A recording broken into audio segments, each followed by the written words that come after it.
welcome back everybody for session 2 of the Racing Rules of Sailing for Sailors. These are the goals of the seminar. I'm not going to spend any time on these. These are the same goals as we had the other night and the same flow. But tonight, session 2, we're going to focus on Section C, at marks and obstructions. Section D, other rules. And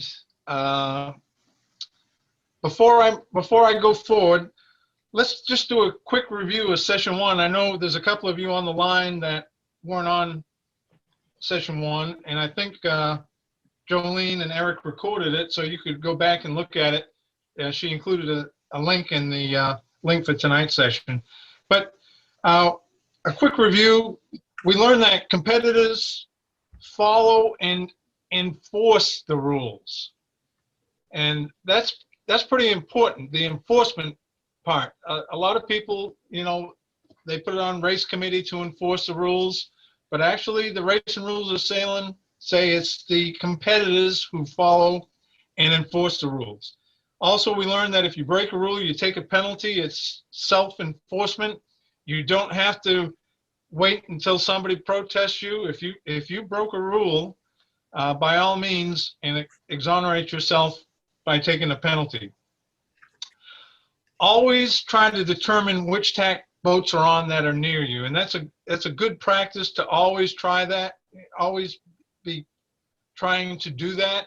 So if a situation comes up where you have to determine, you know, what rule is in play, you'll be able to easily, first off, determine, you know, what tack boats are on.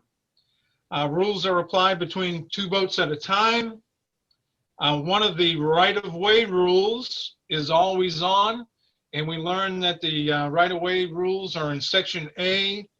They are rules 10, 11, 12, and 13. And even though they're numbered that way, we start with 13 while tacking, because while you are tacking, you must keep clear of all other boats. And while somebody else is tacking, they must keep clear of all other boats. We learned that the right-of-way boat may be limited. And that's in Section B, Rules 14, 15, 16, and 17. And finally, we learned that there's some new race signals, specifically the orange flag at the start, which we're used to because the SIs in most races that I've been with, that the orange flag has been the start flag, but it's been depicted, said so in the SIs. Now it's in race signals, orange flag, and a blue flag at the finish. And that's a quick review of session 1. Does anybody have any questions from session 1? Great. We will roll on. Okay, tonight we're gonna talk about at marks and obstructions, and Rule 18 is the first one we're gonna cover. Mark room at marks. It was developed to make mark rounding orderly. And this may not be the most orderly mark rounding we have going on here. And looks like some people are not given room, and a lot of boats, light air, they all got up there at the same time. Rule 18 was developed to make sense of all that right there. Okay, so now we're gonna watch a quick movie. This is a windward mark. And it's just a fun thing to look at. You can't see the windward mark yet. It's hidden behind this boat, but it'll come into view. And try to keep a couple of things in mind while you're watching this. What tack are the boats on? Who's in the zone? And that'll be enough because it'll be hard to keep up with. And there's the windward mark right there.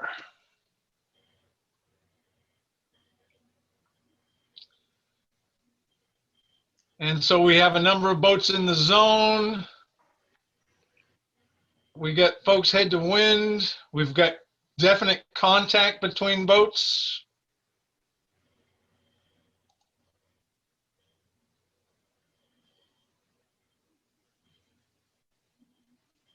This is one of the messier mock roundings you want to see. And of course, these are huge boats. These are 12-meter boats, performance boats. And if you'll notice, there's ribs out on the water. There's probably umpires trying to make sense of all of this. But still, we get two boats rubbing up against each other down below. So Rule 18 was brought on to make sense of all this kind of stuff. All right, let's start with the preamble to Section C. Preambles tell us when the rules of that section apply. And the preamble to Section C states, Section C rules do not apply at a starting mark surrounded by navigable water or at its anchor line from the time boats are approaching them to start until they have passed them. This is pretty important. So as you're approaching the starting mark to start, these rules are turned off, and this will make more sense to you as we go through these. Let's take a look at a situation here.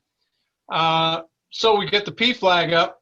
We know we're within 4 minutes and 1 minute to the start, somewhere in that time. It's a laser class. And we have a starting mark here, which is the signal vessel. But this signal vessel is also something else. What else is it? Anybody? Is it an obstruction? It's an obstruction. Exactly right. It's an obstruction. So we know that these boats are not on the final approach because it's, usually you're on your final approach with less than a minute, sometimes even less than that.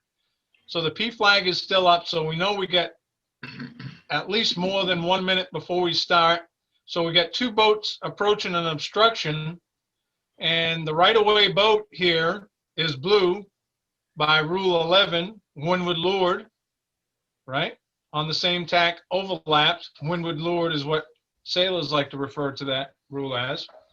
And the blue boat can decide which side of the obstruction she wants to pass. We're going to learn this a little later on tonight under Rule 19. But if she chooses to pass below the obstruction and she's overlapped with another boat, she has to give that boat room to pass that obstruction. You cannot use that obstruction as a pick to peel that person off if there's, if you're not on the start.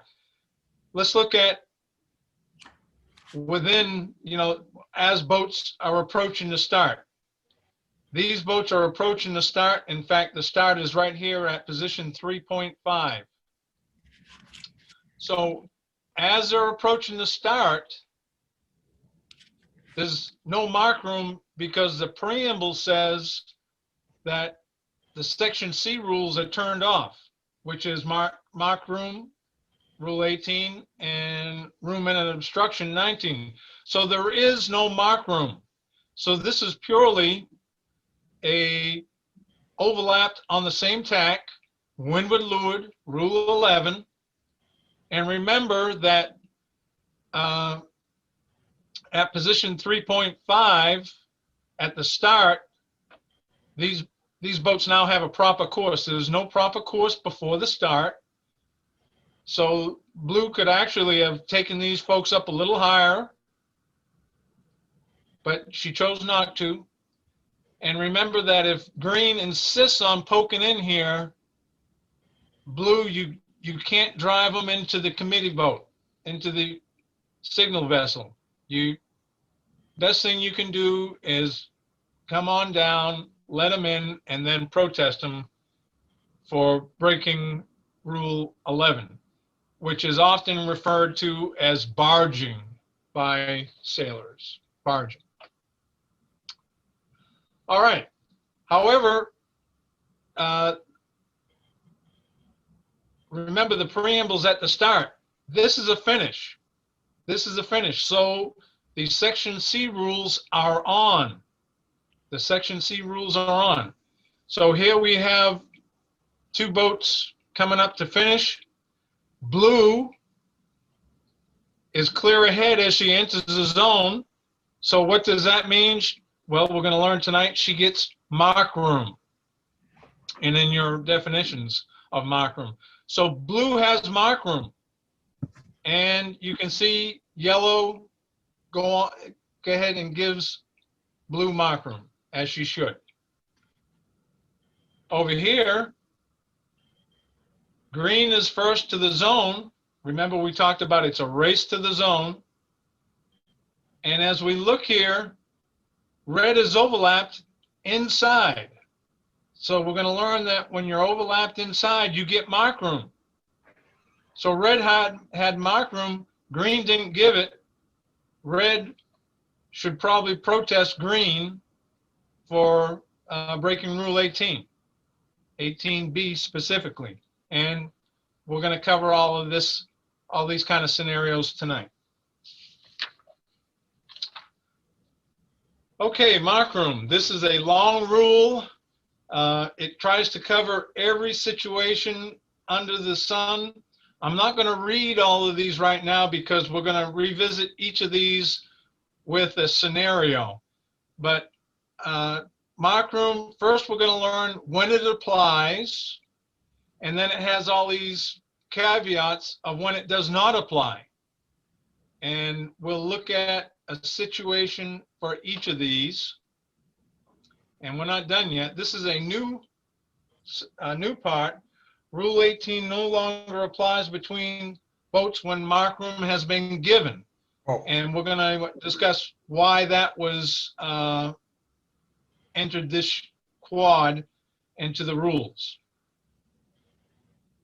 But let's review the definition of mark room. Room for a boat to leave a mark on the required side.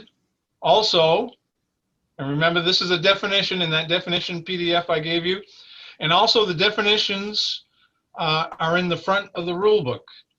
Room to sail to the mark when a proper course is to sail close to it, and room to round or pass, that's new. The mark is necessary to sail the course. That's in italics and red, so that means that's a new definition. And we discussed that last week, sail the course without touching the mark. So this one word right here helps clear up a little bit, and we'll see. It helps us determine, when mark room has been given, which is important. All right. However, here we go. Mark room for a boat does not include room to tack unless she is overlapped inside and to windward of the boat required to give mark room, and she would be fetching the mark after the tack. We looked at an example of that last week, and I don't think I have that example up again, but if you need it, we can review that as well.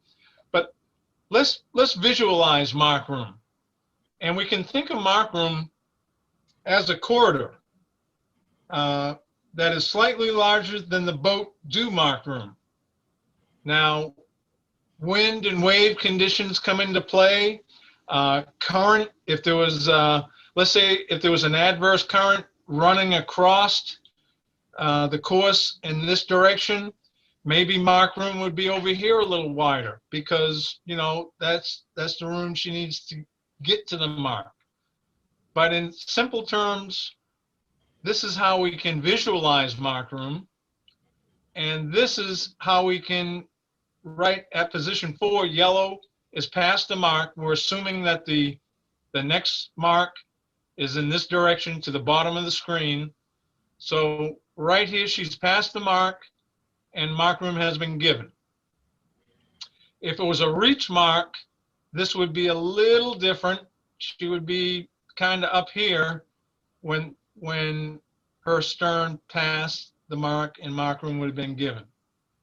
Let's throw another boat in here,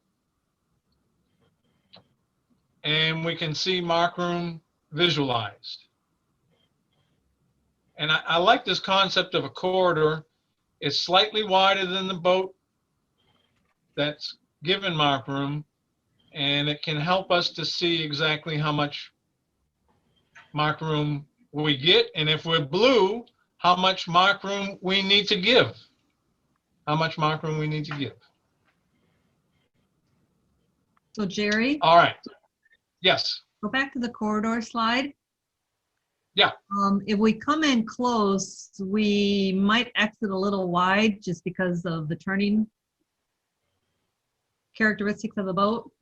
Or if we come in wide to exit close, you'll cover that later in terms of mark room, correct? Yeah. You're talking about a tactical. Right, but I'm Yeah. struggling to actually see myself coming in this close to the mark and exiting that close to the mark. I would think I'd be a little bit wider away from the mark. Well,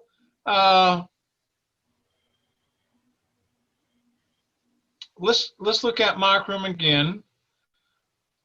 For room to leave the boat on the required side, room to sail to the mark when a proper course is to sail close to it, and room to round or pass the mark without having to touch it. So yeah, that may be a little tight. I was just trying to visualize, but you know, from here to here, you get room to sail to the mark, and once you're at the mark, you get room to round the mark in a seaman-like way. And that doesn't necessarily mean a tactical rounding. And I think we're going to talk about tactical roundings. Okay. So we first have to determine, that was a good question, when mark room applies. The corridor will change a little bit depending on the boat type that you're sailing. The boat type, the sea state, the wind speed, current. There's a lot of variables. It's not, you know, you just can't say this is the way it is all the time. It's not, you know, this may be under, you know, flat seas, 4 to 8 winds, something like that, where boats get pretty close. And it determines, you know, the kind of boat you're racing. You know, opties and lasers, they are very close, very close.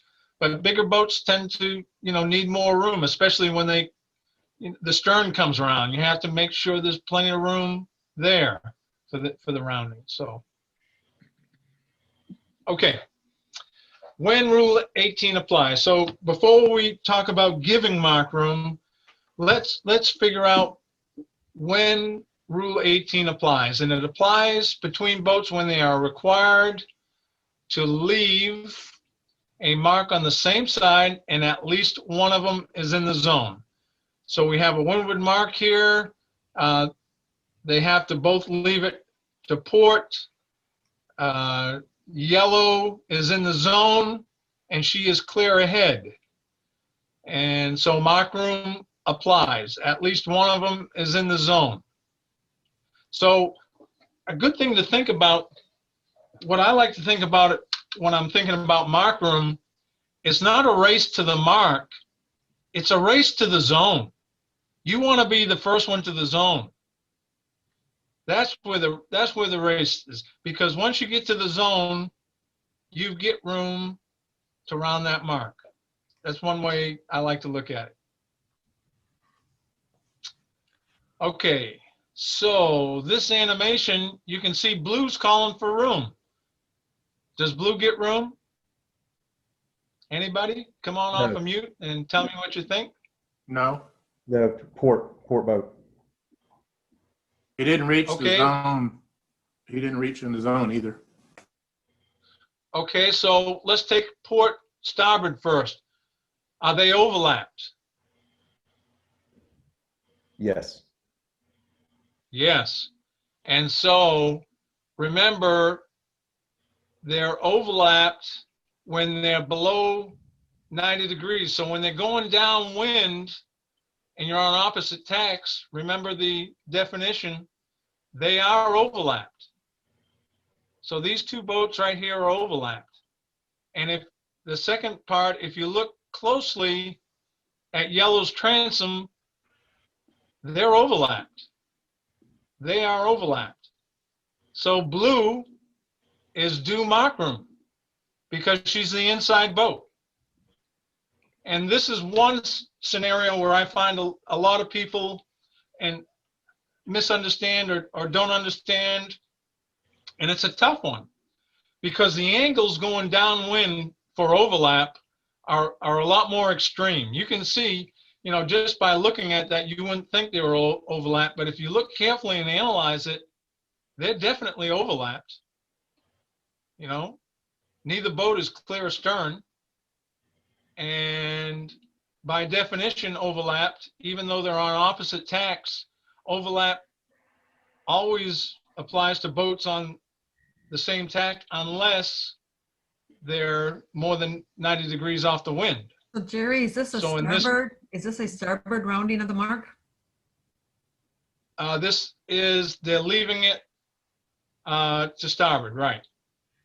So that's something we don't do. We don't do very much.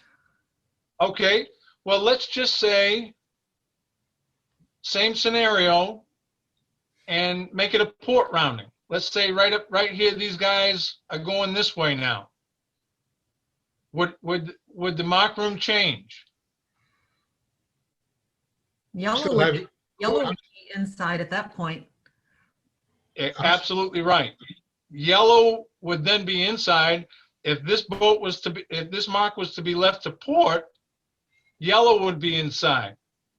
And you're right, Jolene, you don't see this too often as a mark rounding, but as a gate, you might run into this scenario. Absolutely. And we do have some gates. So that's why, and that's a good point.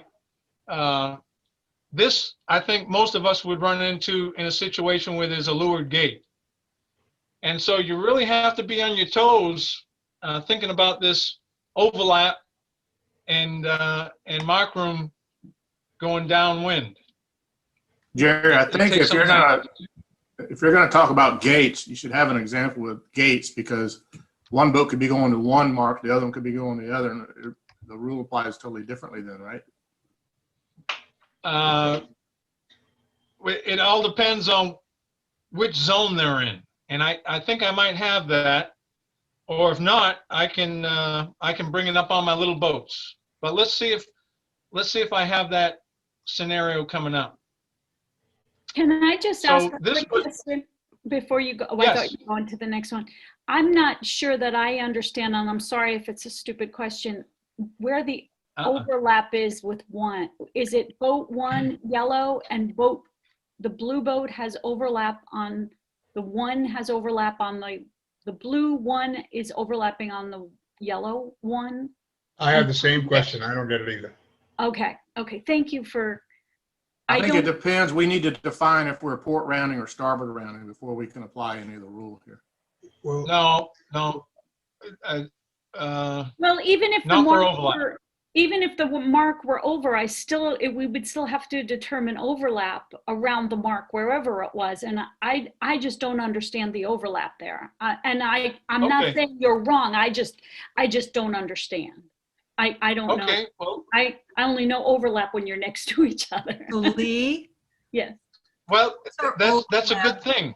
boats are You overlapped. don't have to be, Boats are overlapped when neither one is clear ahead of the other. So as you look at the transom of yellow and it goes across,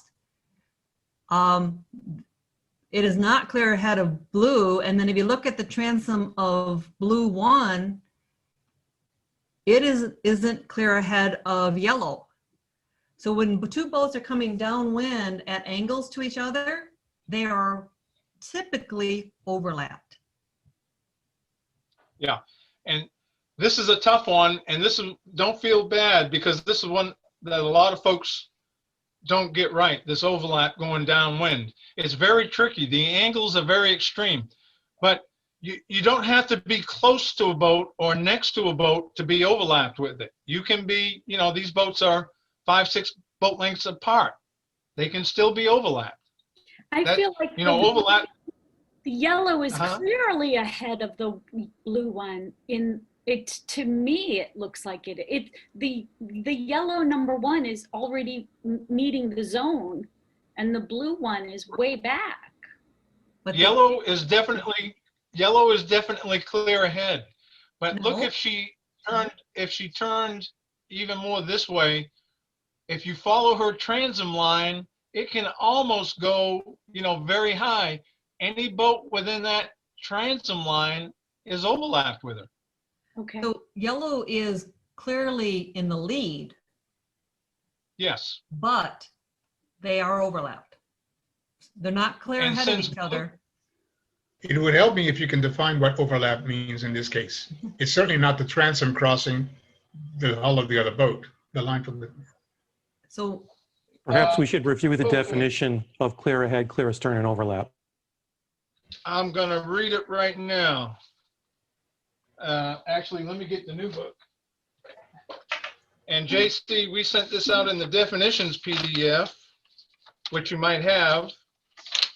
And okay, clear ahead, clear astern, overlap. One boat is clear astern of another when her hull and equipment in normal position are behind a beam from the aftermost point of the other boat's hull and equipment in normal position. got that. The other boat is clear ahead. They overlap when neither is clear astern. So we can see here, neither is clear astern of the other. These terms always apply to boats on the same tack. So Lee, I don't like the way that says that. Lee, They apply. you're thinking blue Let me one finish. is clear astern of yellow one, but it isn't. The clear astern is measured based on the line of the transom running out Let me away from finish. the boat. So Let me finish the definition. They apply to boats on opposite tacks only when Rule 18 applies between them or when both boats are sailing more than 90 degrees from the true wind. So the true wind's coming from here. These both boats are both sailing more than 90 degrees from the true wind. So they can be overlapped while on opposite tacks. And that's a tricky one. That's one that a lot of folks don't know. So don't feel bad if this is confusing a little bit, but neither boat, as Jolene said, is clear astern. They're more than 90 degrees off the wind. They're overlapped. Yellow gets to the zone first, right? But when she gets to the zone, blue is overlapped inside of yellow.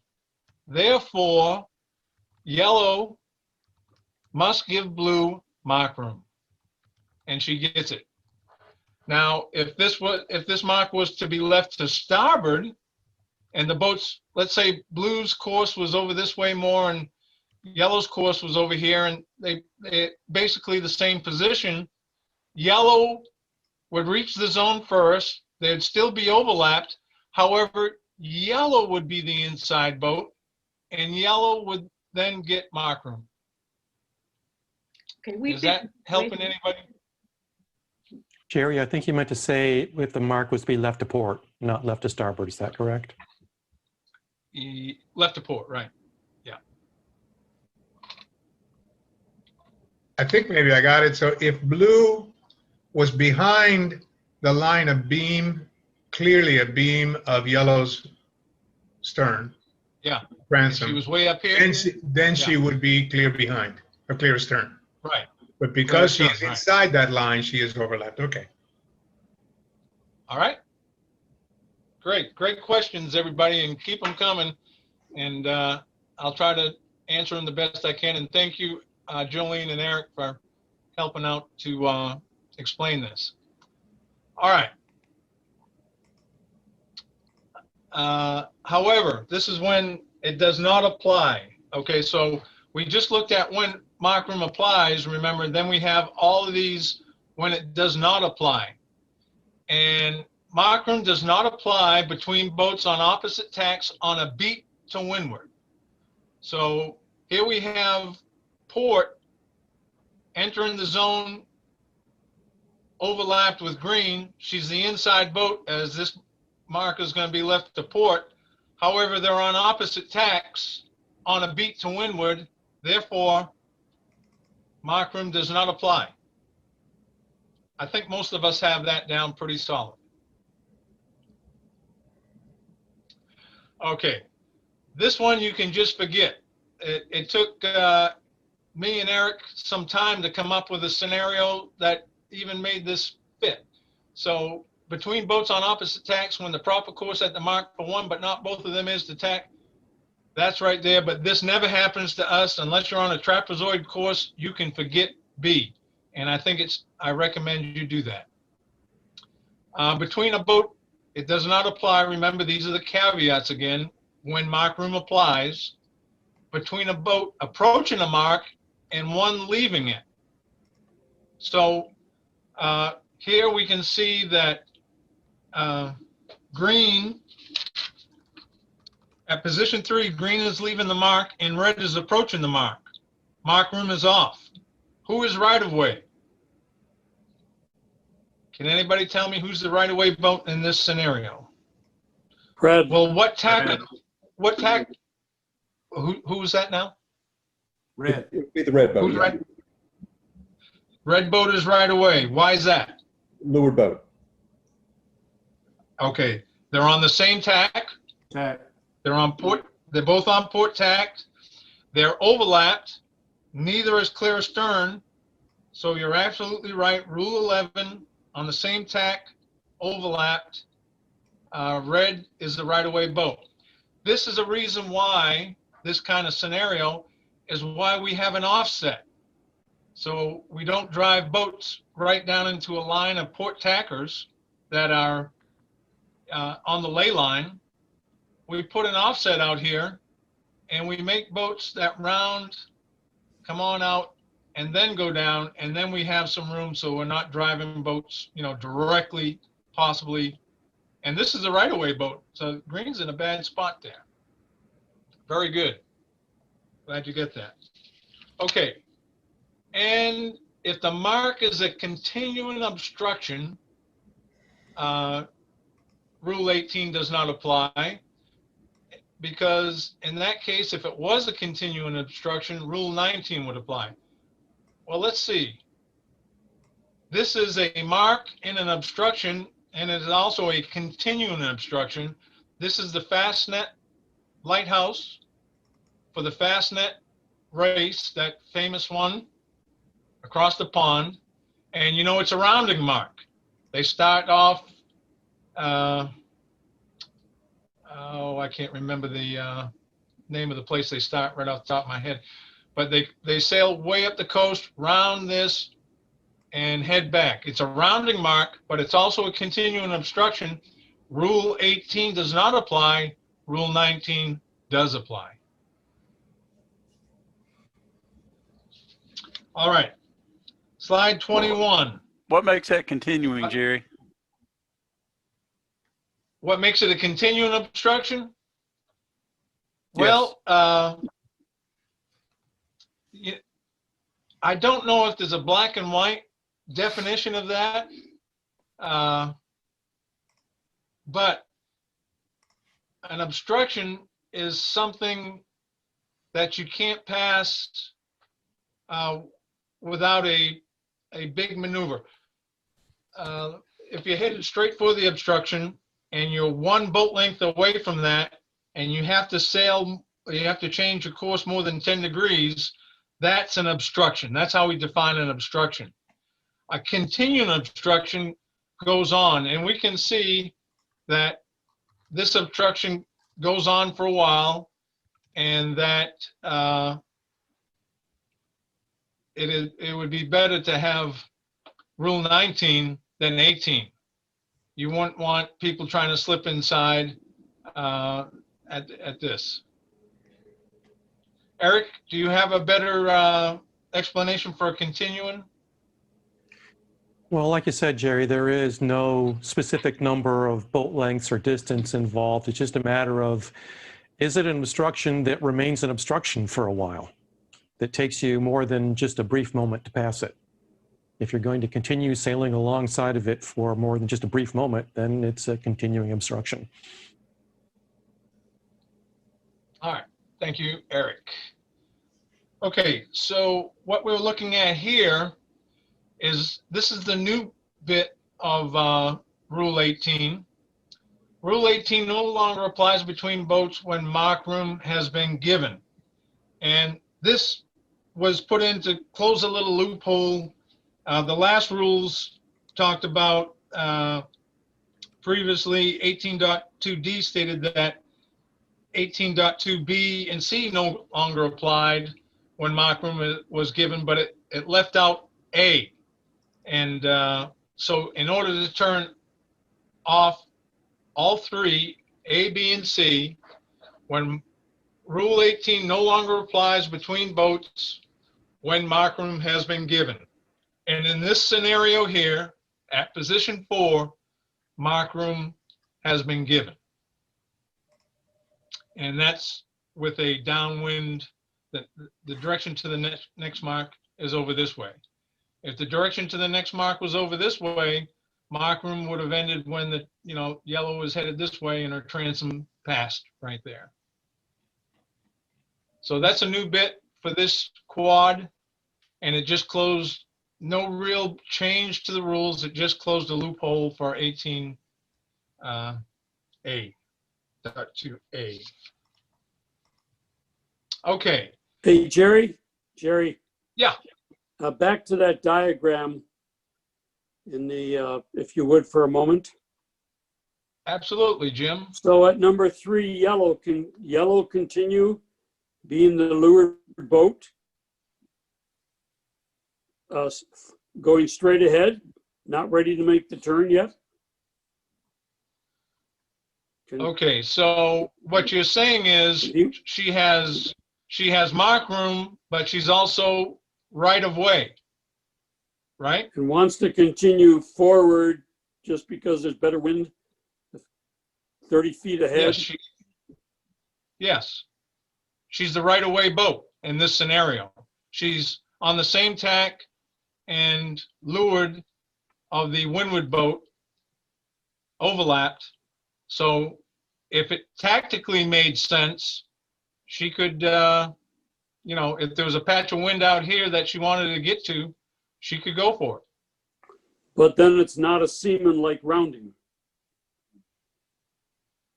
Well, we're not talking about, I mean, she decided not to go around.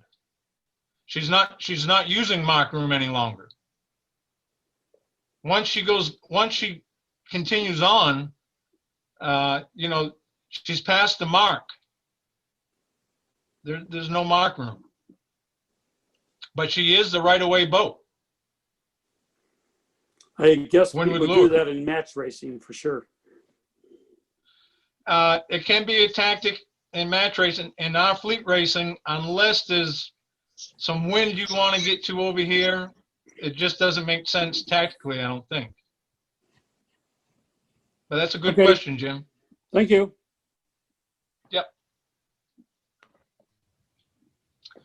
Okay, so now we've just covered when mark room applies. All of that was just trying to figure out, when we have to give mark room or when we're due mark room. Now we have to figure out the process of actually giving mark room. And again, I'm going to cover each of these in its own slide, so let's not take the time to read over all of these. But I'd just like to show, let's see, we get, I think, almost, yeah, whew. That's all the situations in which we can give mark room, how to give it. We're going to cover them one at a time, spend some time on them, and I'm going to point out the ones that you're probably not going to see. So the first one is A, and you give mark room when boats are overlapped. The outside boat shall give the inside boat mark room unless Rule 18.2B applies. Well, I can tell you 18.2B applies 95% of the time. That's our go-to mock room rule. But sometimes A applies. And this is one situation where, for whatever reason, blue has overstood the ley line. Yellow enters the zone. There's no overlap between the boats. When yellow enters the zone, yellow gets mock room. Okay? At position 2, as blue enters the zone, they're overlapped. As she turns her transom, it creates an overlap. When boats are overlapped, the outside boat shall give the inside boat mock room. So that's what this is talking about. So, and it kind of makes sense looking at it. You kind of figure that blue was supposed to give yellow mock room. And this is the simplest of the A's. There's some others. I don't know if I've given any other examples, but this is the simplest to understand when A applies. A only happens about 5% of the time. 18.2b is the one you're going to deal with mostly. And here it is. If boats are overlapped, when the first of them reaches the zone, so okay, they're on the same tack, there's an overlap, okay, so that's true. The outside boat at that moment shall thereafter, that's a pretty important word, but notice this is not changed in this quad. There's no red words here, so we should all be pretty familiar with this. Shall thereafter give the inside boat mark room. So yellow is outside, blue is inside. If a boat is clear ahead when she reaches the zone, the boat clear astern at that moment shall thereafter give mark room. So if yellow was behind and blue was clear ahead and she was clear astern, blue would also get mark room. And I think most of us understand that pretty well. This is the scenario that comes up most of the time. And what's important here, what I like to do, I like to communicate with the boat close to me. I like to say, you know, overlap, no overlap, I'm in the zone, whatever the case may be. I just like to communicate, say it out loud. There's no requirement to do that. Absolutely no requirement. You don't have to say a word, but I like to do it. So let's look at this situation. It's a little different. We're still working on B, and we can see what's going on here. Must blue give yellow mark room? Must blue give yellow mark room?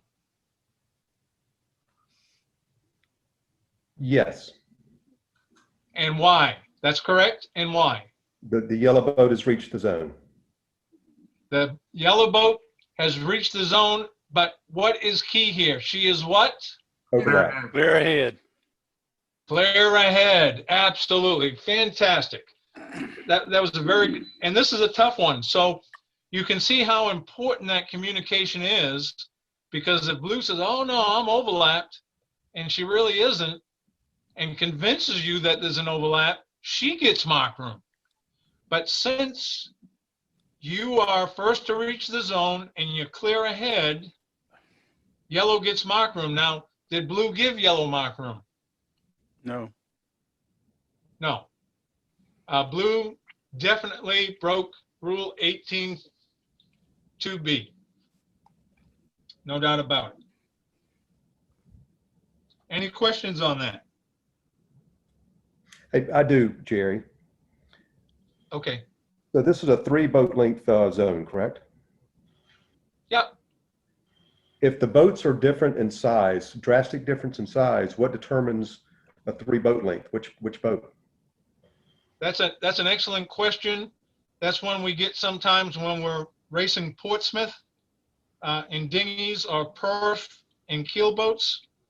And it's the zone of the boat that gets, the zone size is that of the boat that reaches the zone first.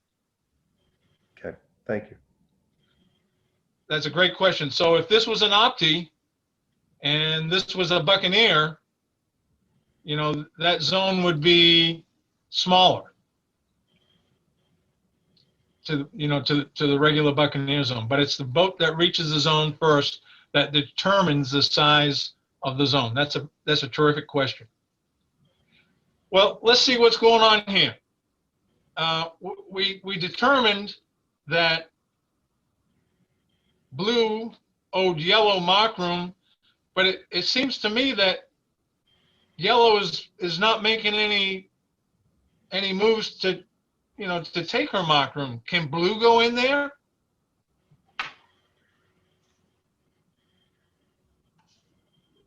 Yes. Yes, He but can make it through. that's if at her peril. If blue decides to go in there, she's got a couple of strikes on her. She's not the right-of-way boat. She's not due mark room. If you stick your nose in there, you're really at your peril. But if you think you can sneak on through without impeding yellow's mark room, you can go for it. All right, let's look at another one. Wouldn't yellow have a that? pretty good argument that she didn't want to, she did this to avoid a collision and go ahead and protest? With the way this is set up, looks like blue is already there. And if she came before the committee and said, yeah, I had no room, blue wasn't given room, the jury would probably decide in yellow's favor on this, the way this scenario is written out. Yellow could say, I just didn't want to, because look at the boom is pretty close. There's not a whole lot of room there. So you're probably right. But a lot of times, sometimes sailors take advantage of other sailors who don't know the rules so good. And is that a sportsman thing? Well, as long as you're not, intimidating folks by telling them that they're wrong or something. If somebody leaves the door open, you can try to get it without breaking a rule. But blue's in a very perilous situation here. It really is. So yellow really All right, let's look at it.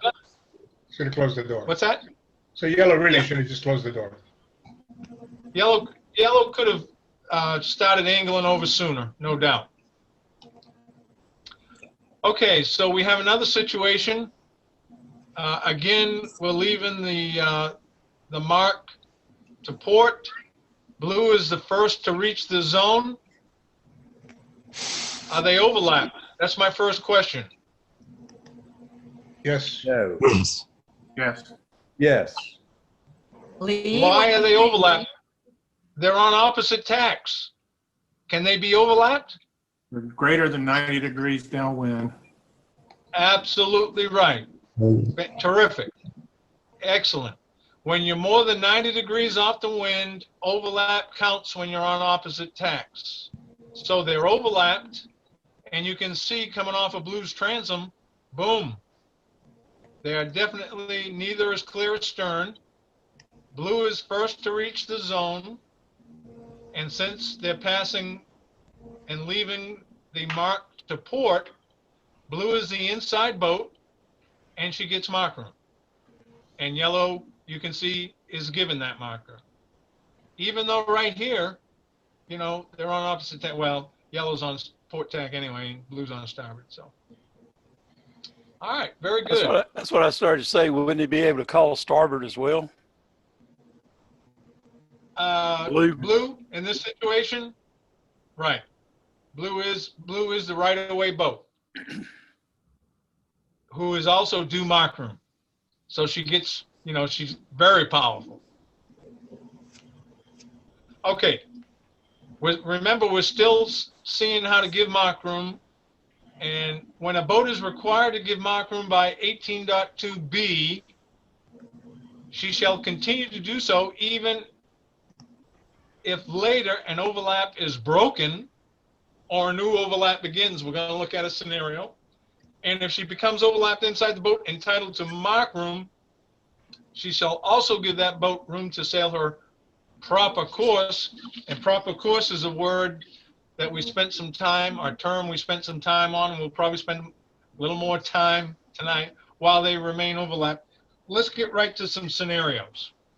That's the easiest way to figure this stuff out. So blue reaches the zone, clear ahead. Yellow owes blue mark room at position 1. Yellow establishes an overlap at position 2 and states overlap. And she continues to go in and take mark room. Blue protests. Who's right? Blue. Blue is right. Absolutely right. Right. Blue will win that protest. It doesn't matter. Yellow continues to owe blue mark room and breaks rule 18C1 at position 3. Let's look at another one.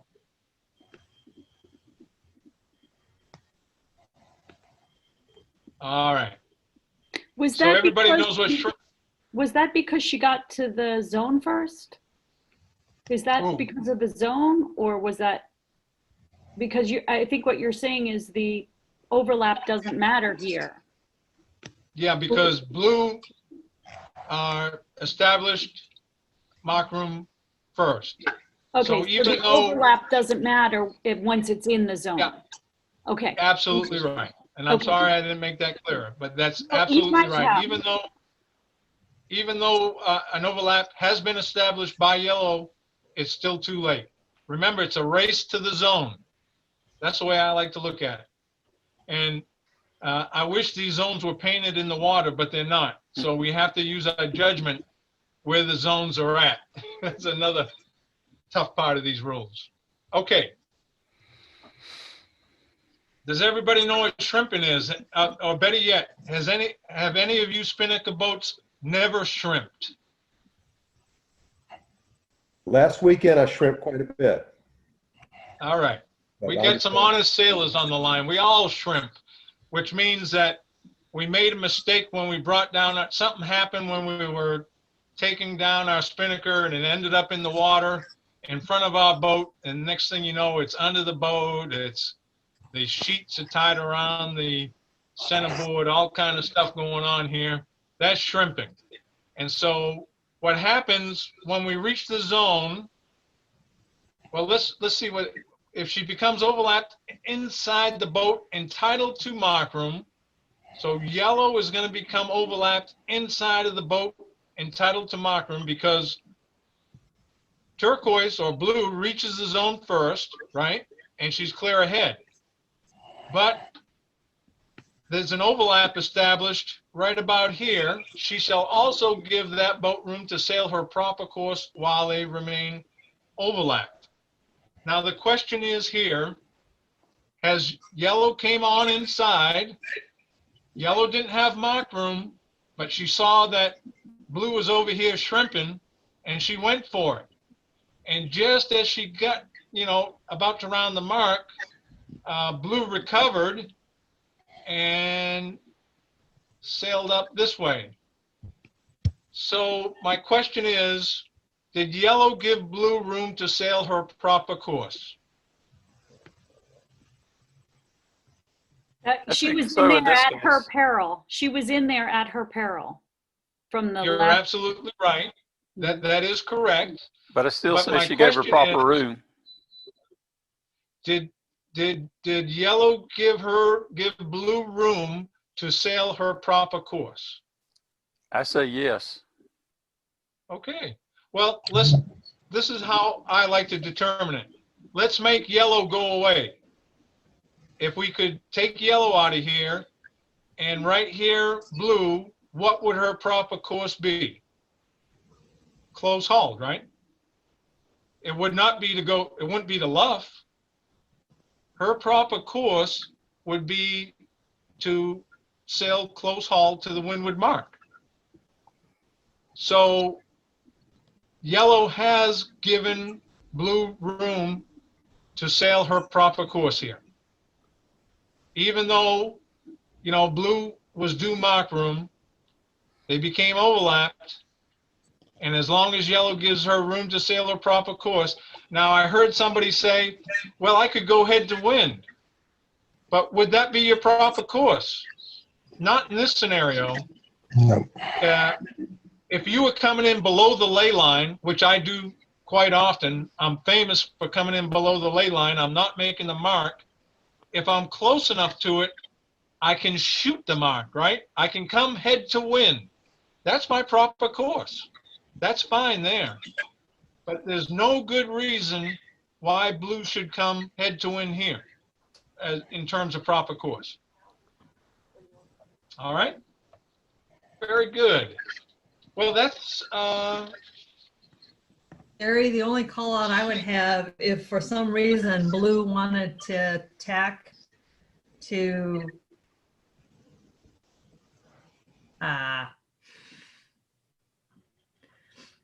while tacking though. right. Remember while tacking. That one worked. Yeah. There's not enough room. So if even if Okay. he wanted to tack once clearing the mark, he doesn't have that option. Right. The question is at position not- 3, if yellow weren't there, could blue have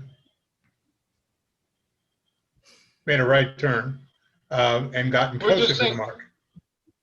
Well, maybe so, but in this scenario, we're just saying that it was here before they got their stuff together, before they recovered, and now they're sailing their proper course. And yellow can go in there so long as she doesn't prevent blue from sailing her proper course. That's what this is all about here.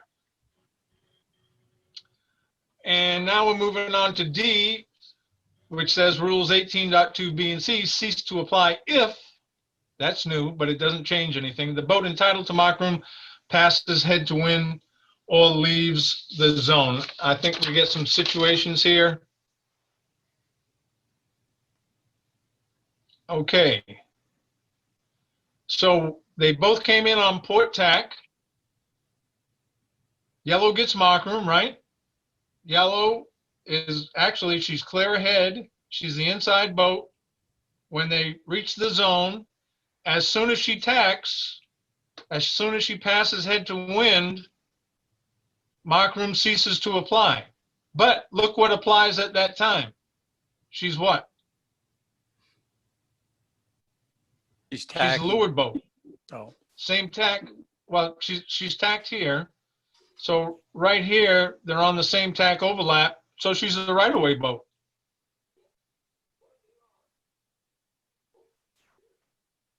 Any questions there? So it just simply turned off when she passed head to wind, mark room. But at the same moment, she's a right-of-way boat, so it really doesn't impact her at all. And this is where yellow just keeps on going, leaves the zone and comes back.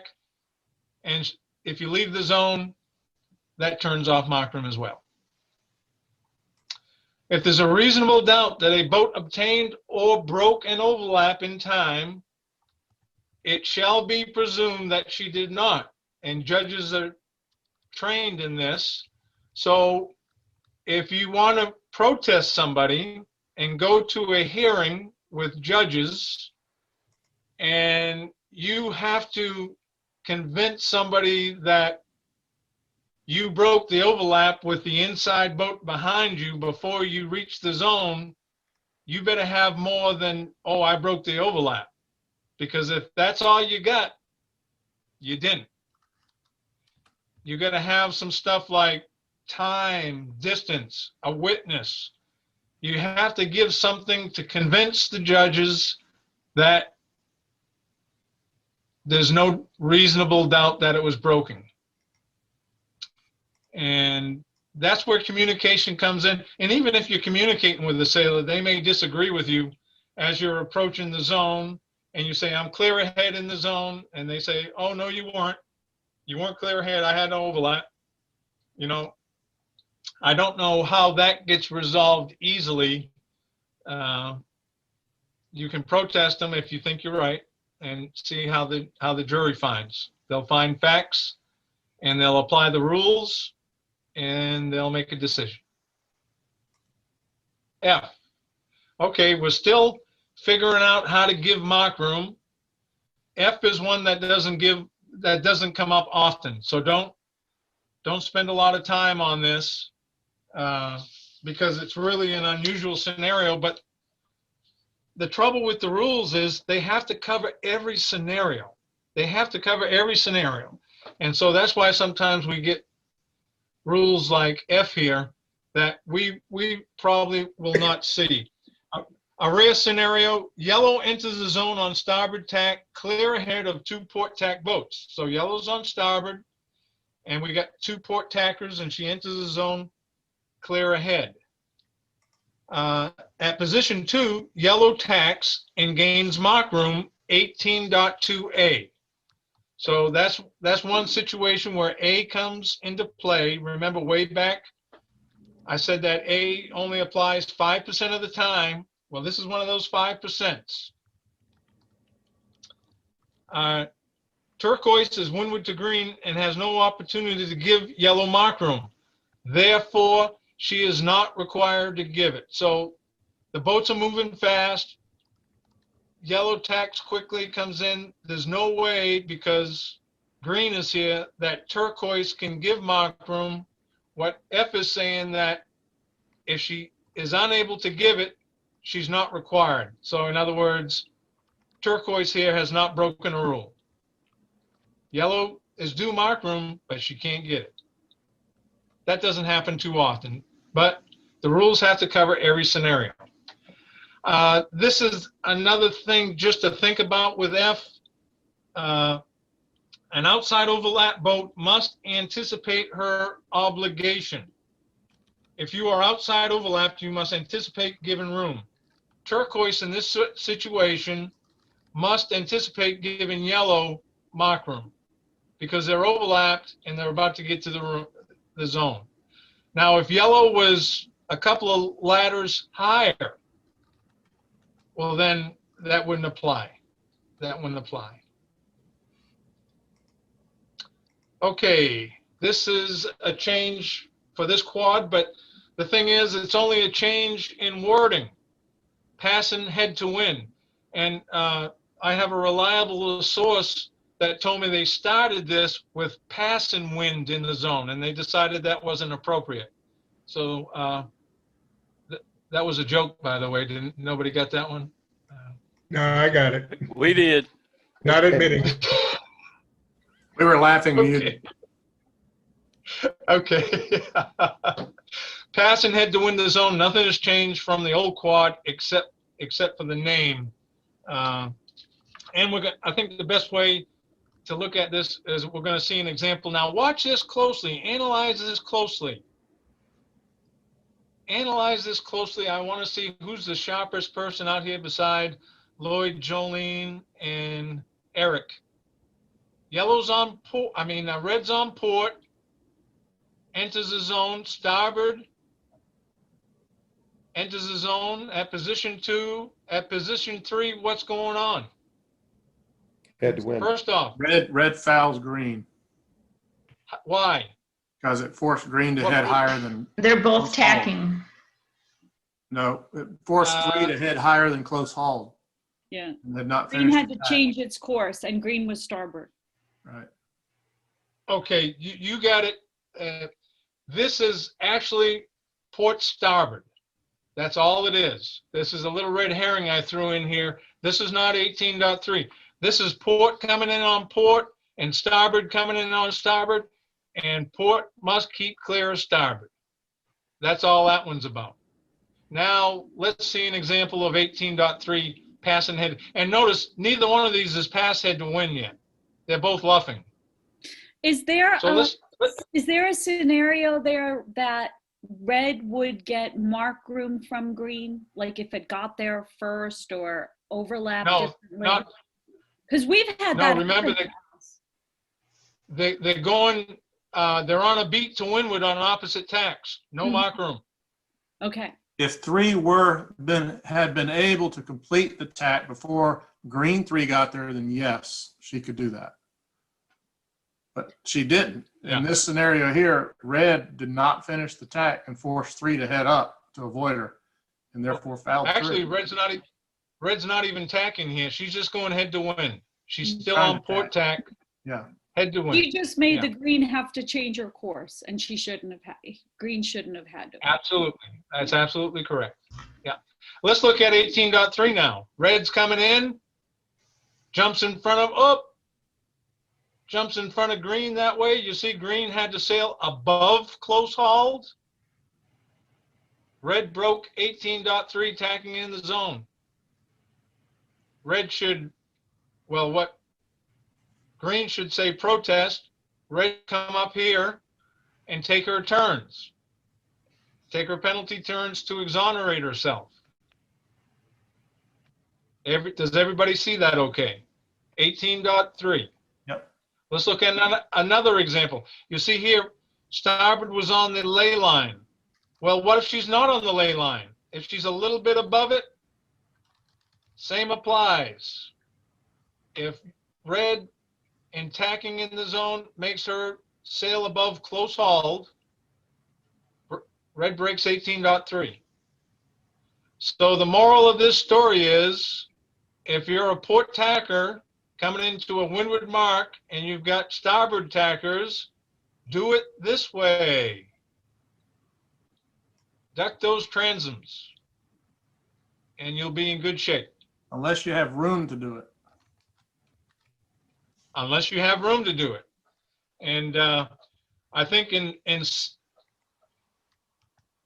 the first session we showed that they weren't in the zone, but we showed Wild Oats and Comanche, where Wild Oats tacked in front of Comanche and made her come up. So there's a lot involved here, but play it safe, because it's really tough on a port tacker if you tack in front of green and you make her go above close haul. Okay, we're still on mark room. This is a long rule, but when you think about it, and Eric pointed this out,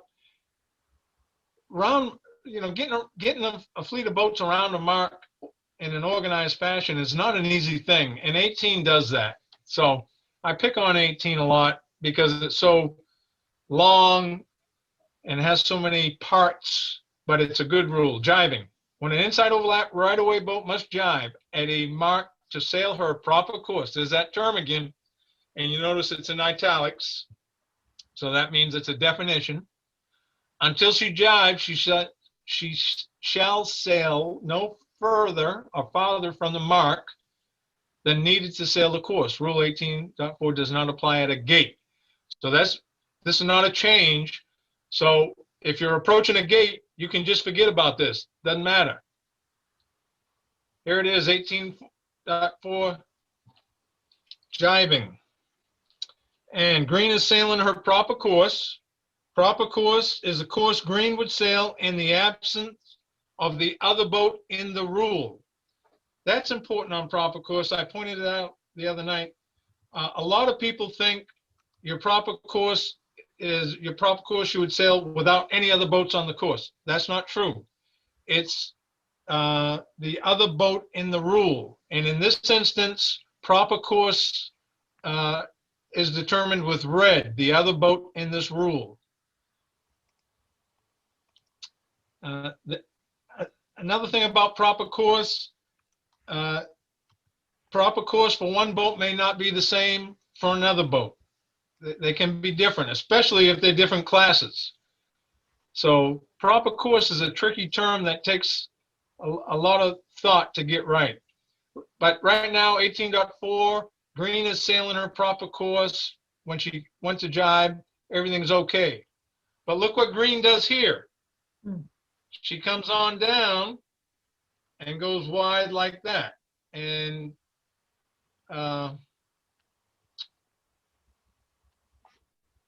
she sailed farther from the mark than needed to sail that course. Whoop. So that's what this is showing. So that's a breach of 18.4. Okay, that took care of marks. Before I move on to obstructions, any questions with marks? Yes, Jerry, can you go back one slide, please?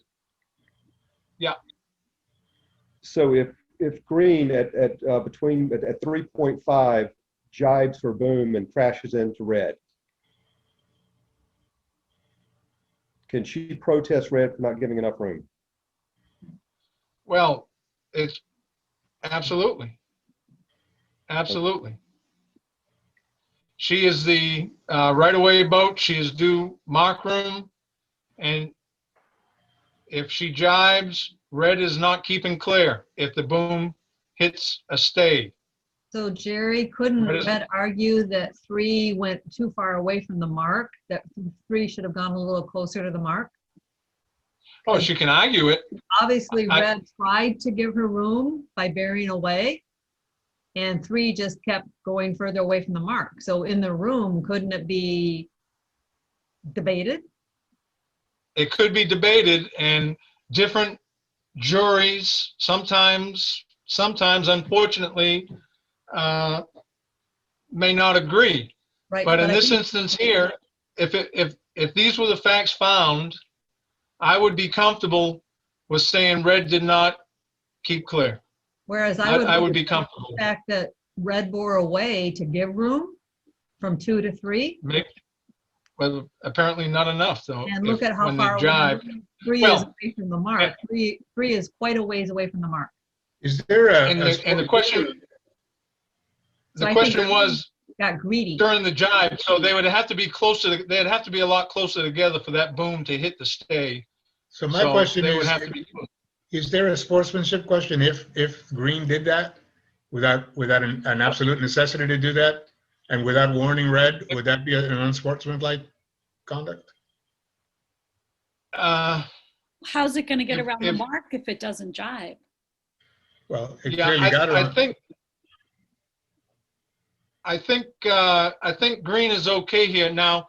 So the reason, JC, let me Green, finish with this. Let me finish with JC's thought, and then you can go, Jolene. If red was very close, and Green threw the boom across to make a point, Yeah, and it hit intentionally hit red, that could be a sportsmanship issue. That could be a fair sailing issue. But I think Okay, it should be John. anticipated by red that there is going to be a jibe, but earlier, like last week, we talked about if you know there could be resulting damage, you must avoid a collision. And so that would be a collision. So could you immediately protest red saying that you avoided a collision and not jibing your boom, and it caused a couple seconds penalty? Well, as we learned last week, whenever there's contact, there's probably a breach of Rule 14, and we'd have to apply the rules. Who was due room, who was the right-of-way boat, and was there damage or not?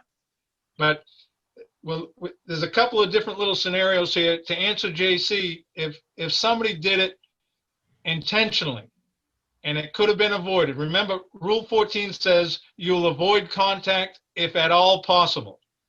And if Green did it just to prove a point, just to drive it home, that red wasn't keeping clear, that could be a sportsmanship issue. right. Jolene? so the reason Green can actually go that far away from the mark is they were actually entitled to sail their proper course, which they could argue was a tactical rounding. Sail wide, come out close. And the reason for that is she's what? Starboard. And she's She's right away. Yeah. Right. She's right away, put starboard, yeah. So that's why she can come out there. Absolutely right. So red did not give her enough room to do a tactical rounding. And this one, she went beyond her proper course, and that's the problem Jerry? there. Jerry. Yeah. This is Lloyd. The next slide forward. Yeah, Lloyd. Yeah. Now, with the new rules, at position 4, the green boat is left a mark, is past the mark. So really at position 5, she's hindering the red boat because red boat Well, is now, right away boat down there. don't we have to determine where the next mark is? If the It next may mark have is to up do this with that, way, yes. So if the next mark was up this way, she hadn't finished with mark room yet. So Lloyd, Even why though do she's you, past it, Lloyd, she's why past do it there, I agree. Lloyd, why do you think 4 green has left the mark? Well, Well, it says because the pass, mark is behind her. PASS. She's not left the zone, but she's left the mark. I mean, she's And four boats wide from the mark and way past it. And that's the new word in mark room, pass. You know, you get room to pass the mark. But if your new mark is up this way, if you head it back to windward, you're not past the mark until your transom passes it over this way.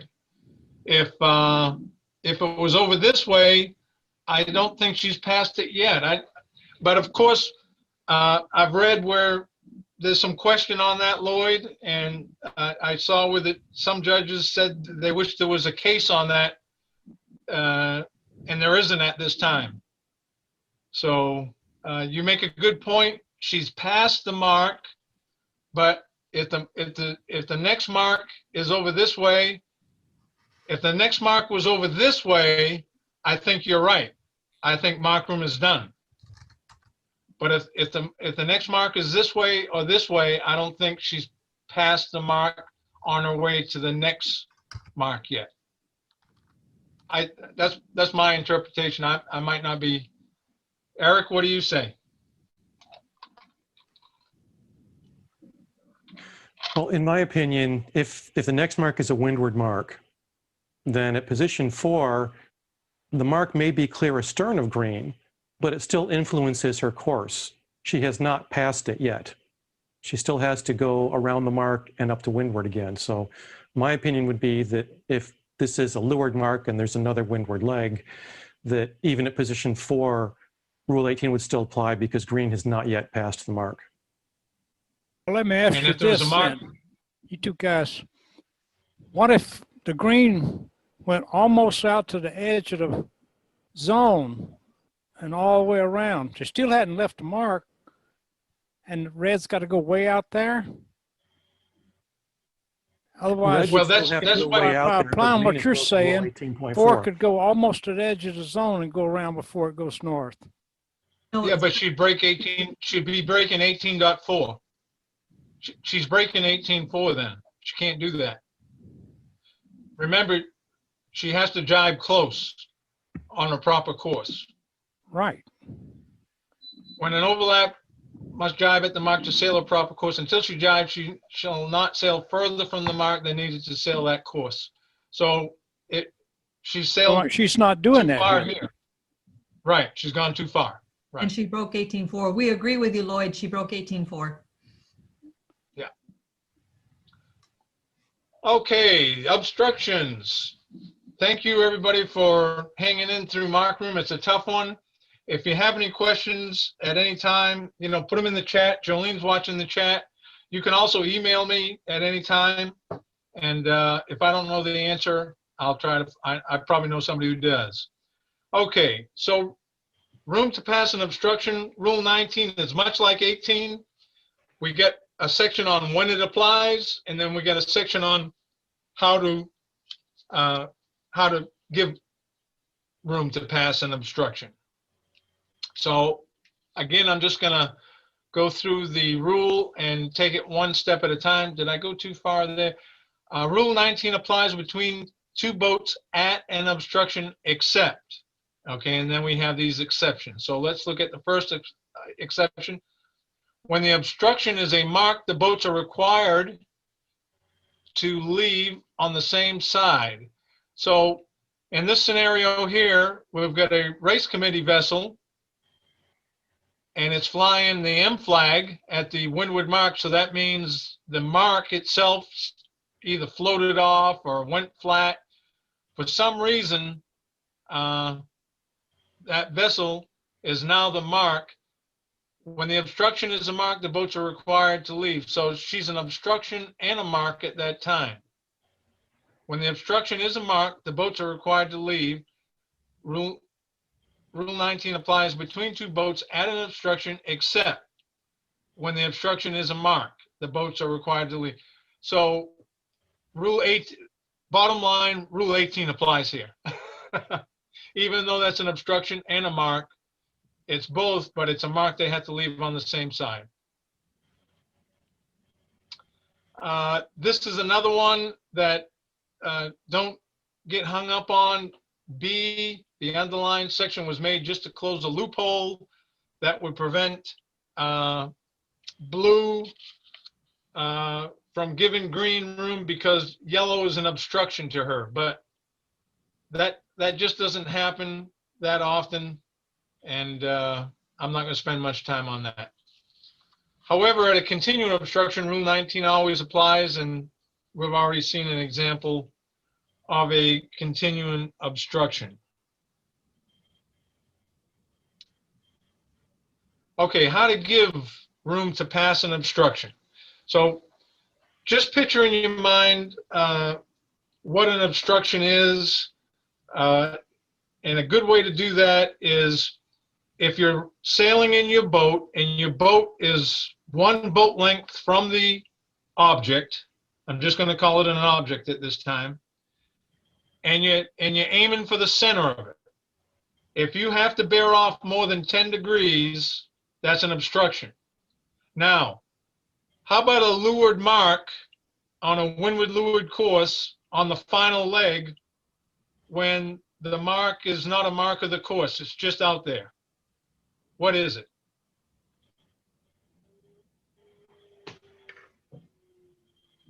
Anybody?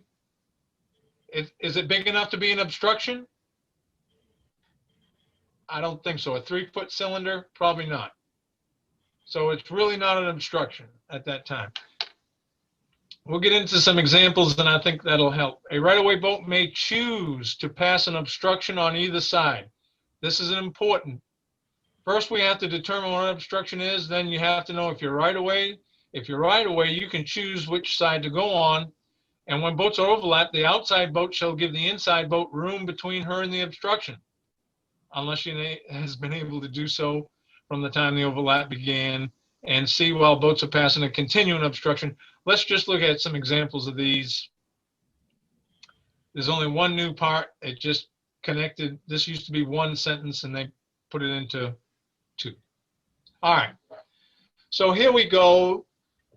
A right-of-way boat may choose to pass an obstruction on either side. This is a race committee signal boat, signal vessel. I like to use the word vessel instead of boat.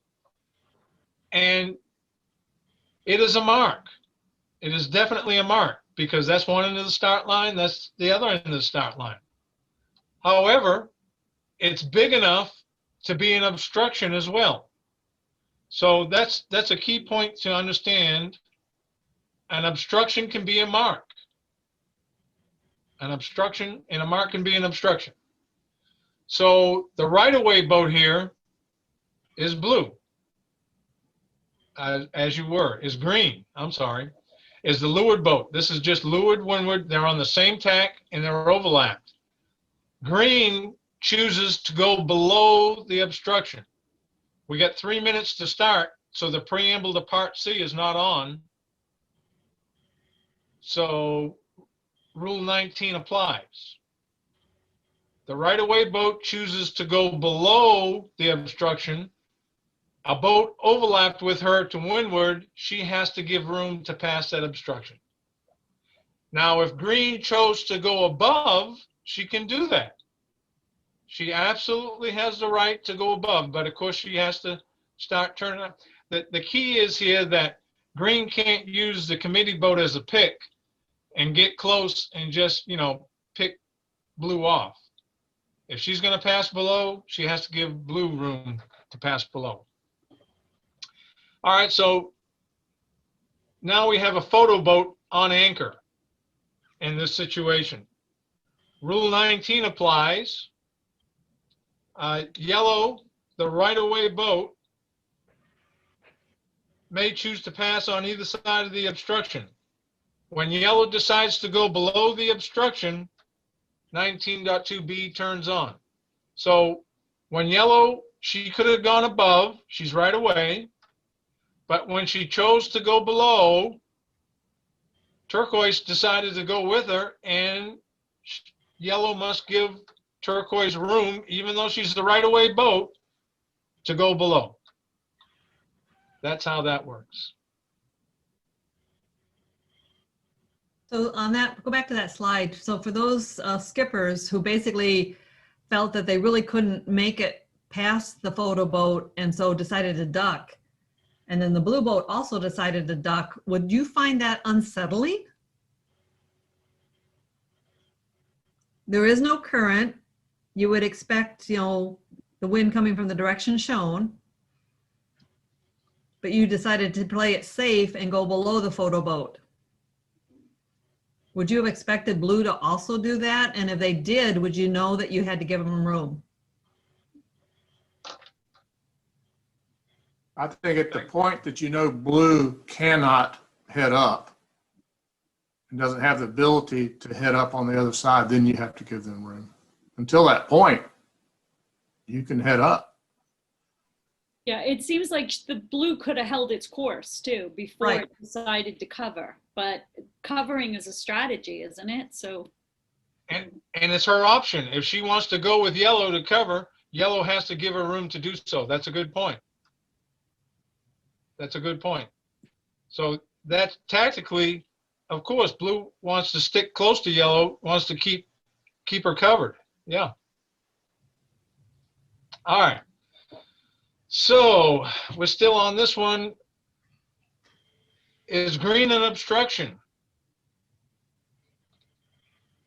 No. Well, these boats are on port tack.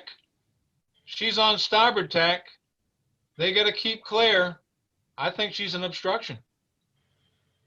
Green is an obstruction to yellow and blue.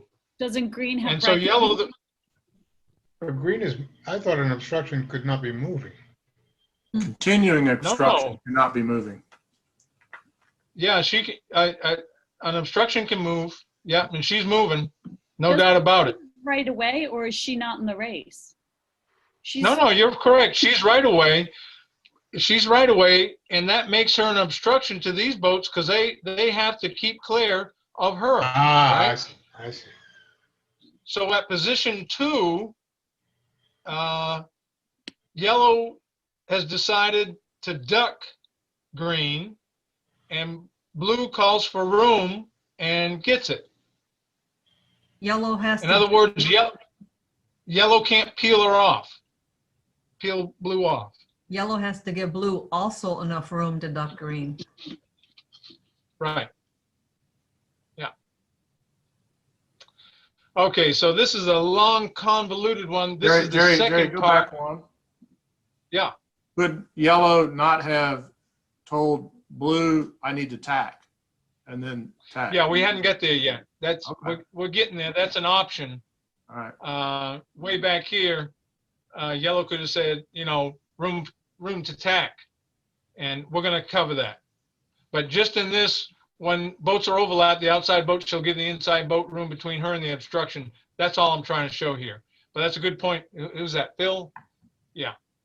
She could have asked for room to tack, and then we'll learn blue has to do something.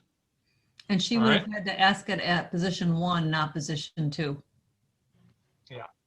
Okay. So with about 30 seconds to go, a fleet of Flying Scots is setting up for its start. Purple plans to slip in to the front row between red and green. So at position 1, everybody's on the line. Purple is looking for a place to get in, and she sees a hole and she gets in. At purple positions 1 and 2, purple must keep clear of red and green because she is clear astern of them both. Does everybody get that? You can see purple must keep clear of both red and green because she's clear astern. When purple becomes overlapped to leeward of red, right here at position 3, purple acquires the right of way over red under Rule 11. But purple must initially give red room to fulfill her new obligation under Rule 15. Remember that? Acquiring the right of way. So when purple comes in here, she acquires the right of way, but she must initially give red room to keep clear. Red becomes obligated to keep clear of purple, Rule 11.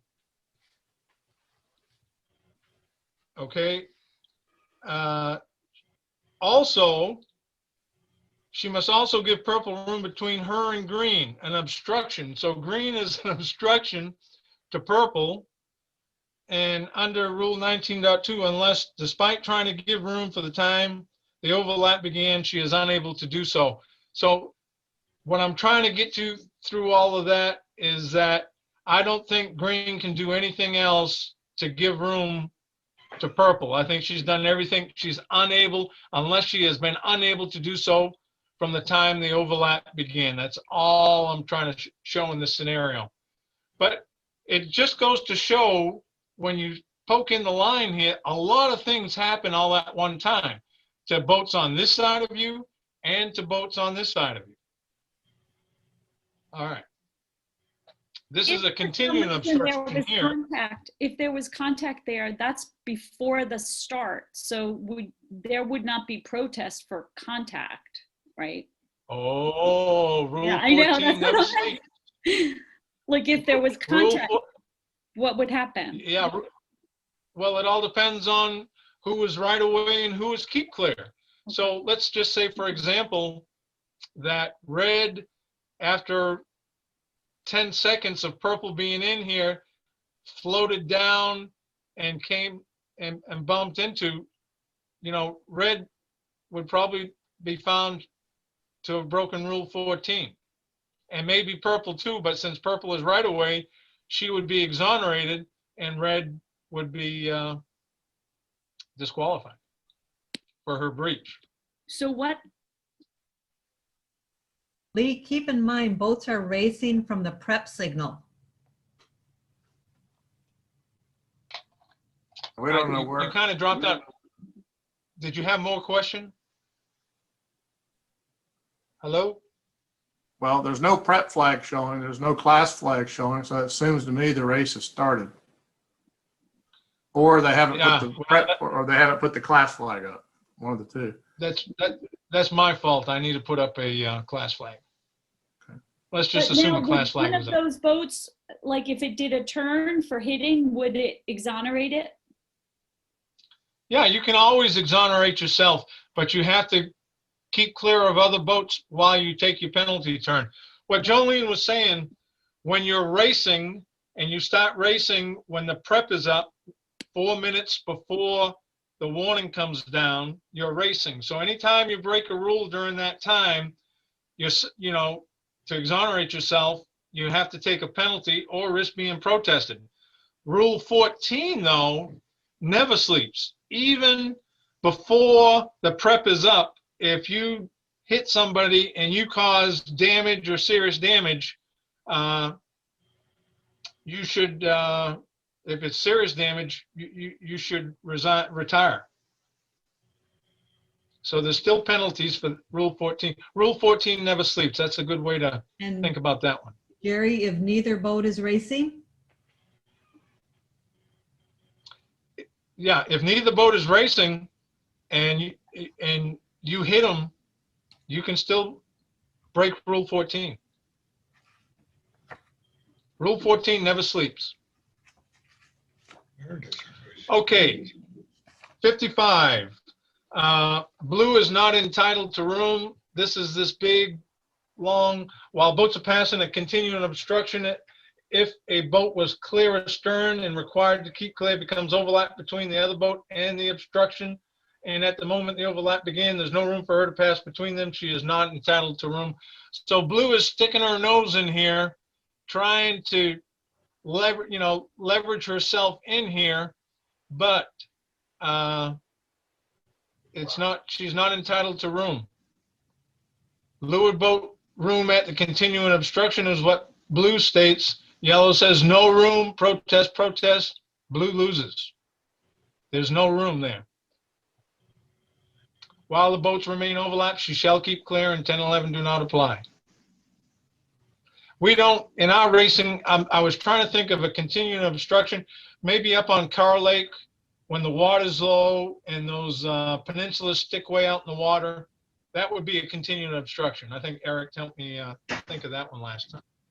And the golf course at Lake Townsend. Yeah. Okay, and this is what Phil was alluding to, room to tack and an obstruction. And hailing, this is one of the 3 times in the rules that you have to hail. One is protest, and another is room to tack. A hail for room to tack to avoid a boat on the same tack. However, here we go again, we get some caveats. She shall not hail unless she's approaching an obstruction and will soon need to make a substantial course change to avoid it safely. I think everybody understands that pretty much, but this is the one that people miss. She shall not hail unless she is sailing close hauled or above. That's key. You know, that is really, you cannot hail for room to tack unless you are close hauled or above. So if you are on a beam reach, you cannot hail for room to tack. Let's look at some examples. We'll look at that. All right, room to tack.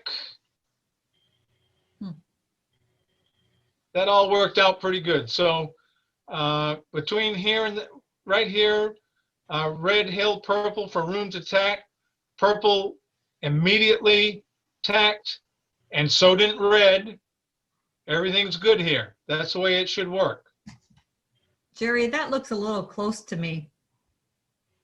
Well, if their lasers are not close, if their opties are certainly not close. Let's look at it again. I'm going, Yeah, that's not, That's perfect. plenty of room. Chicken. Okay. I won't deny that. That Those is are pretty tight, monohulls, but you know, optics and lasers do all that stuff all the time. Okay. In addition, she shall not hail if the obstruction is a mark and a boat that is fetching it would be required to change course as a result of the hail. Okay, this doesn't happen very often, but sometimes there may be a small island out there that is a mark, and it's also an obstruction. This boat is fetching it so that purple is not allowed to hail for room to tack. Purple's only recourse is to come on around or just let her sail out and wait and come up behind that way. It'd probably be the quickest way instead of going all through that jive and tacking. Okay, responding. There's some key things here, and I don't think any of this is new, but this is a good review of the rules. After a boat hails, she shall give the hail boat time to respond. That makes, you know, pretty good sense. That's not rocket science, but a hail boat shall respond even if the hail breaks rule 20.1.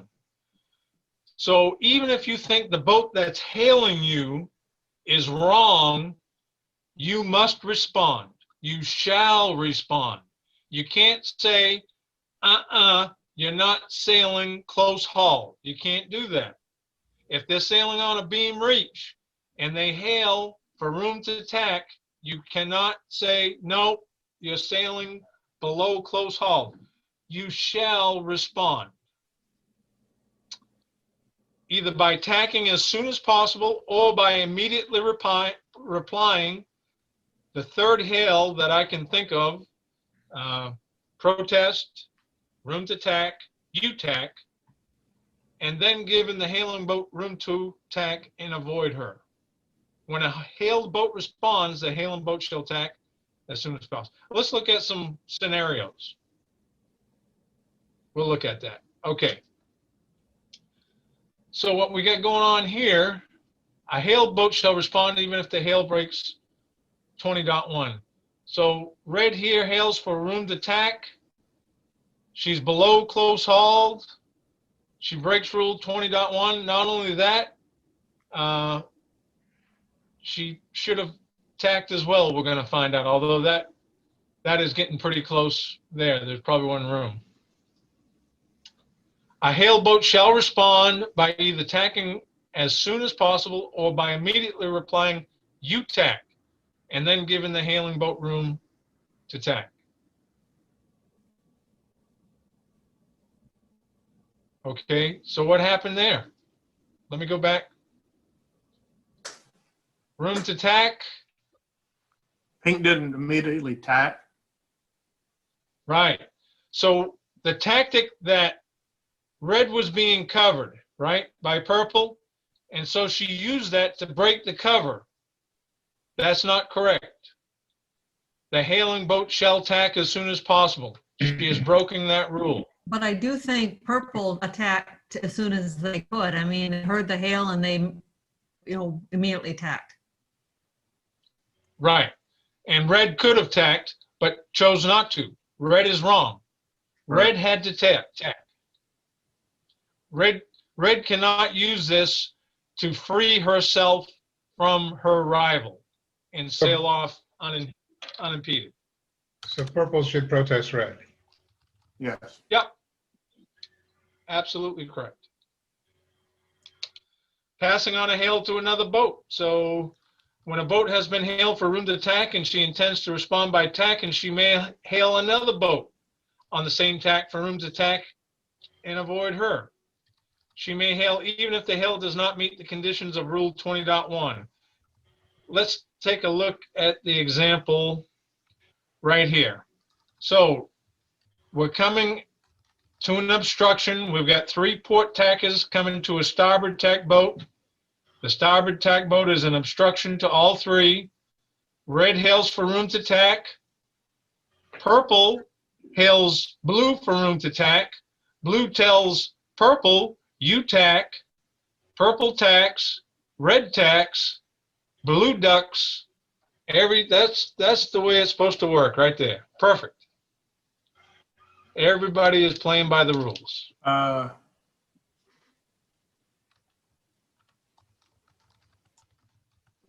Somebody have a question? Nope. Okay. All right. In this quad, there's some additional requirements for hails. They're hand signals. Maybe if you point towards the obstruction, point towards the boat you need to tack. I don't know. It's not clear. It may specify in the notice of race. And I think everybody knows, or maybe you don't know, that this quad, the notice of race, has greater importance than ever before. So when you go into a regatta next year, when I go and I'm a competitor, I'm going to have the notice of race and the sailing instructions on the boat with me, because there's going to be things in that notice of race, like possibly what kind of alternate communication I need to give in place of a hail. But there's other things that apply more than this. I don't see. This is probably for an international event where not everybody is speaking English. All right. We're going to spend a little bit of time on exoneration.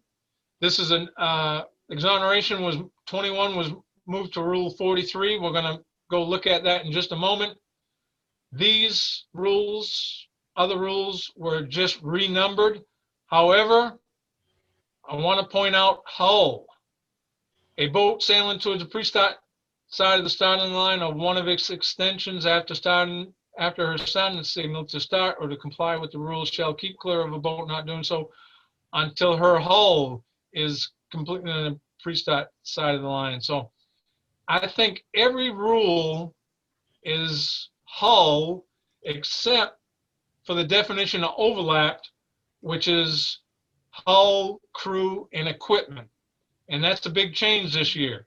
So JC, you missed the other night, when you're finishing on your Flying Scot and it's a downwind finish and you're flying your spinnaker, next year when your spinnaker crosses the finishing line, you're not finished. You're not finished until your hull. Right. Your hull. This year, it's your spinnaker. So next year, everything's going to hull except for clear ahead, clear astern overlap. That is still equipment and crew. And these were just renumbered. This remains the same. Interfering with another boat, just renumbered. I don't think we have too many folks that interfere with another boat. And congratulations, you finished the rules seminar. That's the blue flag we learned in the last session that we're going to see next year, next quad on the finishing line. And that rule 43, I forgot we covered it last session. I moved it to last session. So we're done. Hooray! Except, does anybody have any questions? Somebody must have some comments. I have a couple questions. Sure. I have two. When we were looking at the boats going around the mark, and there was an example of the boom hitting a stay because the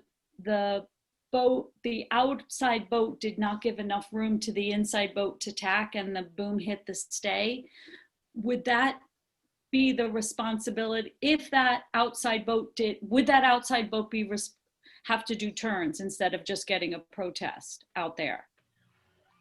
Well, because the inside boat could protest, and the outside boat could choose to exonerate herself if she thought she broke a rule, or she could not take a penalty and risk facing a hearing. Okay.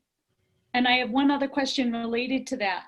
If So Jerry, back to being self-governed and what sailors should do, they should take the penalty. I mean, the risk of hearing is basically what a lot of sailors are doing, saying, well, I'll just take my chances that they won't end up in the room. Well, they could honestly think that they didn't break a rule. Now, if they know they broke a rule and they did, like you say, I'll take my chances, well, that's wrong. Because, you know, the rules say this year that you shall take a penalty. And so And if they don't, anytime there's contact, somebody broke a rule. So one of those two boats had better take a penalty. Right. And if I'm not sure it was me, but I think it might have been, can I take my penalty and then protest the other boat? Okay, if you take a penalty and that drop and let me see if I understand this, and you protest the other boat and you win, you can't ask for redress for taking that penalty. Once you take the penalty, that's, you know, there's no giving that back. You can't get 10, 15 seconds back in a redress hearing. So if you take a penalty, if you take a penalty, yeah. If you're not sure if it was yourself, take the penalty and protest. Well, Yeah. I have a second. But you won't get that. Oh, go ahead. Okay. If Go ahead, Lee. if you're rounding a mark and your boom hits the mark, and if you're on race committee, is there a responsibility to report that? Or do you not report that somebody else's boom hits a mark? Or if another boat does, are they responsible to take their turns because their boom hit the mark? Or is that race committee's job to report it? Or how does that work? I'll tell you exactly how that works. If I'm on race committee and there's 3 or 4 boats rounding a mark and I see somebody's boom hit the mark amongst those other boats and nobody protests, I'm not protesting. Gotcha. I'm not going to protest them. Gotcha. If that boat was there by herself and there was nobody else around and she got hung up on the mark and hit the mark and then sailed away without taking a penalty, that's the scenario where I, as race committee, would step in and protest her. Oh. But if there's Oh, other boat, there's if there's other boats it's around, their I gotcha. But isn't it, that would be bad sportsmanship on their part to not do their turns? Yeah. Right, if they're. it could be. Yeah, okay, okay. It, But it it's could not be. necessarily race committee's responsibility to say anything. It Right. only If is they if intend, else does. Okay, if they are, no doubt, if it's clear that they broke a rule and it's clear that they didn't exonerate themselves, that could be a sportsmanship issue as well. You're correct. So Jerry, if a boat hits a mark and there are 2 or 3 other boats there and nobody protests and nobody takes a penalty turn, if race committee wanted to, they could actually protest all 3 boats. The one who hit the mark and the other 2 who didn't follow the rules and protest. They could, but I like to emphasize what it says way back at the beginning of the book. The competitors agree to follow and enforce the rules, not the race committee. good. As race committee, though, if I see something, I always write it down, whether anything's done about it or not. At least you have something recorded. Mhm. Absolutely right. And as race committee, well, sometimes I go and talk to people afterwards, you know, and sometimes people retire afterwards, you know. So we are They may getting, not know. we are getting a little bit of a reputation at the 2 local clubs where we break rules and we don't take our turns. And it's, you know, going cross fleets and stuff like that. So just kind of keep that in mind. Yeah, that's the best thing to do. I took a turn last weekend out. Kirk, he was on a laser. I was on my force 5. I was on port. He was on starboard. I thought I was going to pass. And he said to me, I had to change course. I took a turn, and I took a turn so quick. We only have to take one during the winter series. And it's a good feeling. You get it done. You're done with it. You go on and you race after that. So that's the best, really the best policy. And he didn't protest me. He just said I had to change course. But I still absolutely took a penalty turn. And I think the wind was so light, I think I came out of my turns a little faster. I don't know. Let's not talk about that. Any other questions? Well, if there's not, I want to thank everybody for participating. If you ever have any questions, please email me. I'm sure you can email Jolene or Eric as well. We always want to help sailors understand the racing rules better.